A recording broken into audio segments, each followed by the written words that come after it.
प्यारे बच्चों, कैसे हैं आप?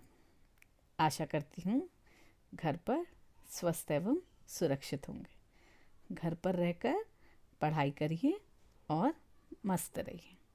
आइए आज की कक्षा की तरफ चलें। हमने अभी तक के पाठ्यक्रम में कक्षा नवम के व्याकरण विषय वस्तु के टॉपिक्स को पूरा किया। अब हम हमारी नवीन पाठ्य पुस्तक क्षितिज के गद्य खंड का पाठ 1 दो बैलों की कथा जो प्रेमचंद जी द्वारा रचित है, उस कहानी को पढ़ेंगे और समझेंगे कि उन्होंने इस कहानी में क्या लिखा। उसके पहले हम लेखक परिचय प्रेमचंद जी के विषय में थोड़ा सा जानेंगे। प्रेमचंद जी की गणना इस युग के महान कथाकारों में होती है।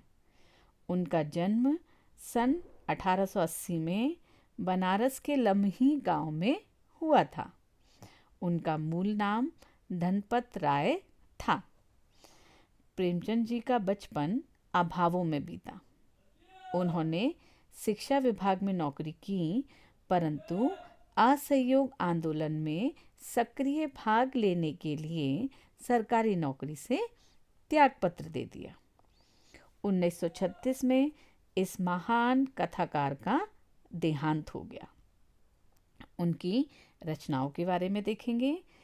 प्रेमचंद जी की कहानियाँ मानसरोवर के 8 भागों में संकलित हैं। मानसरोवर में क्या मिलेंगे हमें? उनकी लिखी हुई कहानियाँ। उसके पश्चात इनके बहुत से उपन्यास हैं। उनके प्रमुख उपन्यास कौन कौन से हैं, नाम सुनिएगा। सेवा सदन, प्रेमाश्रय, रंगभूमि, कायाकल्प, निर्मला, गबन, कर्मभूमि, गोदान आदि इनके प्रमुख उपन्यास हैं। इनकी साहित्यिक विशेषताओं की बात हम करें तो प्रेमचंद जी ने किसानों और मजदूरों की दयनीय स्थिति, दलितों का शोषण, समाज में स्त्री की दुर्दशा और स्वाधीनता आंदोलन आदि अनेक रचनाएं की हैं। प्रेमचंद जी के कथा साहित्य का संसार बहुत व्यापक है। वे बड़ी से बड़ी बात को सरल भाषा में सीधे और संक्षेप में कह दिया करते थे। उनकी भाषा सरल, सजीव और मुहावरेदार है। अभी आज जो हम कहानी पढ़ने वाले हैं उसमें उन्होंने दो बैलों की भावनात्मक जो मित्रता होती है उसके बारे में इस कहानी में उन्होंने चित्रण किया है। तो आइए हम दो बैलों की कहानी को सुनते हैं। इस कहानी के मुख्य पात्र दो बैल हैं, हीरा और मोती। दोनों बैल झूरी किसान के हैं। झूरी उनकी अच्छी देखभाल करता है। वे भी झूरी का काम मन से करते हैं। दोनों बैलों में घनिष्ठ मित्रता है। एक बार झूरी ने हीरा और मोती को अपने साले के साथ अपनी ससुराल भेजने का निर्णय किया। दोनों बैलों को ये बात पसंद नहीं आई। उन्होंने रात में वहाँ से पहरा तोड़कर वापस अपने गांव की तरफ आ गए। जब झूरी ने उन्हें देखा तो झूरी ने उन्हें गले से लगा लिया और गांव के बच्चों ने भी ताली बजाकर उनका स्वागत किया। और ये बात झूरी की पत्नी को पसंद नहीं आई। उसने गुस्से में आकर बैलों को सिर्फ सूखा चारा ही खाने को दे दिया। दूसरे दिन फिर साला आया और उसने बैलों को दोबारा अपने गांव ले गया। अब उसने बैलों को मोटी रस्सी से बांध दिया। बैलों को अपना ये अपमान अच्छा नहीं लगा। वह उनसे दिन भर खेतों में काम करवाता और शाम को सिर्फ उन्हें सूखा अनाज और सूखा भूसा दे देता। इस प्रकार से वह बैलों को पीटता और उनके साथ सही बर्ताव नहीं करता था। वहाँ एक लड़की चुपचाप ये सब देखती रहती थी।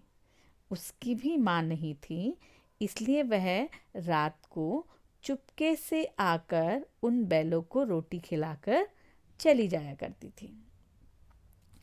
इसी तरह से कुछ दिन बीत गए। फिर एक दिन लड़की ने समय देखकर दोनों बैलों को खोल दिया। दोनों बैल घर से भाग निकले। भागने के पश्चात दोनों बैल एक मटर के खेत में घुस गए। वहाँ उन्होंने पेट भर कर मटर खाए और मस्ती करने लगे। एक सांड को अपनी ओर आता देखकर वे वहाँ से भागे। फिर दूसरे मटर के खेत में चले गए। इस प्रकार करते करते एक कांजी हौस वाले ने उन्हें पकड़ लिया। कांजी हौस मतलब जहाँ पशुओं को रखा जाता है बंद करके, जो आवारा पशु होते हैं उन्हें, वहाँ उन्हें बंद कर दिया गया। वहाँ भी उन्हें खाने के लिए कुछ नहीं मिला। भूखे प्यासे वे वहीं पर पड़े थे। रात में दोनों ने मिलकर वहाँ की दीवार तोड़कर भागने का निर्णय किया। उन्होंने वहाँ रहने वाले और भी जीव जंतुओं से, जो पशु थे वहाँ पर, उनसे कहा कि हम तुम्हें मुक्त करेंगे। इस तरह से एक हफ्ता बीत चुका था। दोनों ने ताकत लगाकर दीवार को तोड़ा और बाकी पशुओं को वहाँ से भगा दिया। लेकिन जो हीरा की रस्सी थी वो नहीं खुल पाई, तो मोती भी उसके साथ वहीं रह गया। सुबह जब कौंजी हौस वाले ने उन्हें देखा, उन्होंने उन्हें फिर बहुत पीटा और वह डर के मारे कांपने लगे। फिर उन दोनों को, जब वो दुबले हो गए थे, तो उन दोनों बैलों को एक कसाई को बेच दिया गया कि कसाई उनका प्रयोग कर सके।